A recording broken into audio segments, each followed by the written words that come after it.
Ana mau menanyakan terkait yang dua kelompok sesat ini, Ustaz. Ini dia kalau dia terjerumus ke dua kelompok sesat ini, apakah dia itu dosa besar atau masuk ke dalam kufur ya, Ustaz? Jazakallahu khairan, Ustaz. Allah barik fikum. Nah, ada yang termasuk pemahaman yang menyimpang dan sesat sehingga mereka masuk ke dalam 72 golongan yang disebut oleh Nabi SAW, kulluha finnar, ya, semuanya di neraka. Ada yang sampai kepada tahapan kufur. Jadi contohnya apa? Contohnya Qadariyah. Qadariyah ini mereka yang menolak takdir. Nah, Qadariyah ini ada yang ghulatul Qadariyah. Ya, ini sudah punah, ya.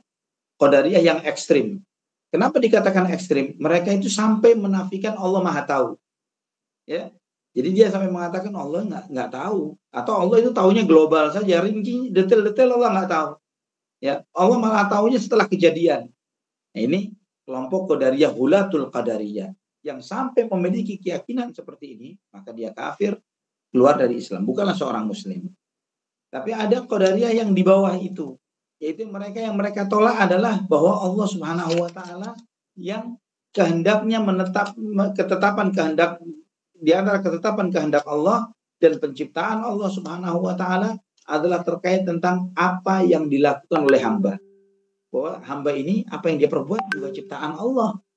Iradah-iradah kita, peluang dan kesempatan, waktu dan ruang, ini adalah ketetapan Allah secara detail dan rinci, tidak ada yang luput dari itu.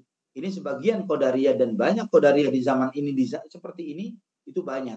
Ya, yang mereka tidak beriman akan hal itu. Mereka telah melakukan suatu maksiat yang besar, menyelisih Quran dan Sunnah, tapi belum tahapan sampai kepada tahapan kekafiran. Wallahu a'lam bishawab.